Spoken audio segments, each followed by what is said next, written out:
There are a lot of podcast format options out there, from solo podcasts to podcasts hosted by a group of people. So how can you choose the format that's right for you? In this video, I'm going to cover 3 popular podcast formats, their pros, their cons, and suggestions for how you can use them. Hi, my name's Laura, and I help professionals like you start recording podcasts or videos so you can start making a bigger impact in your work or business. Let's start with the solo podcast.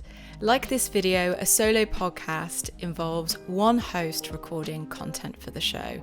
That's not to say that you have to be the only one who plans, scripts, and edits the episodes as well. You can involve other collaborators in the different podcasting stages.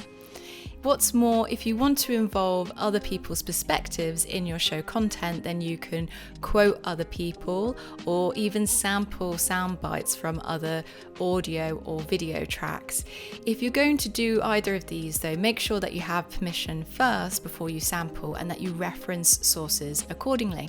An advantage of the solo podcast option is that it often takes less time. So for example, this solo video takes half the time to plan, record and edit compared to an episode of the Teasel Pop podcast where I use an interview format. What's more, this format actually lends to a nice array of options, so you could do storytelling, walkthroughs, or even tutorials using this format. A host plus guest format is what I use for my own podcast, and this involves interviewing a different guest for each episode. This format works well for me because it plays to my strengths as a facilitator.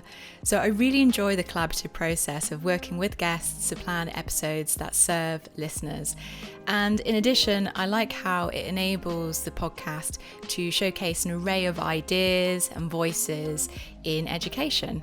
While this format lends really well to interviews and discussions, you do need to factor in the additional time it takes to find guests, co-plan episodes, and edit as well. Editing takes more time. The more people involved in the episode, the more voices, the more time it's going to take.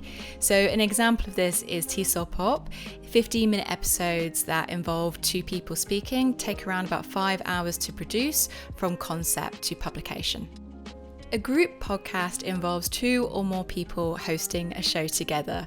So if you have friends or colleagues who are interested in venturing into podcasting, this could be a great opportunity to host a show together.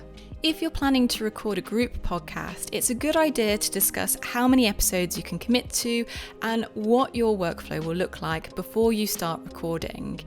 As I mentioned in my video about common misconceptions, a podcast doesn't need to be an ongoing project. You can start off by committing to a season, and this can provide great value to your target audience. A key thing to bear in mind with this format is that the more people involved, the more microphones you'll need to capture the best audio quality. Now, when I started podcasting, my co-host and I, we shared a microphone. And if I was to go back and do it all over again, I would invest in a microphone each in order to improve the quality of audio and the experience for our listeners.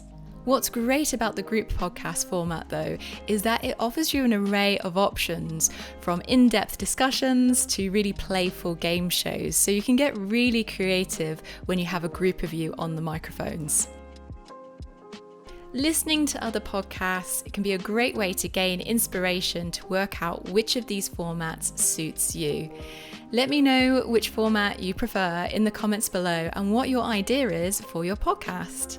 If you found this video helpful, then be sure to hit the like and subscribe button to stay up to date with tips on recording engaging podcast and video content.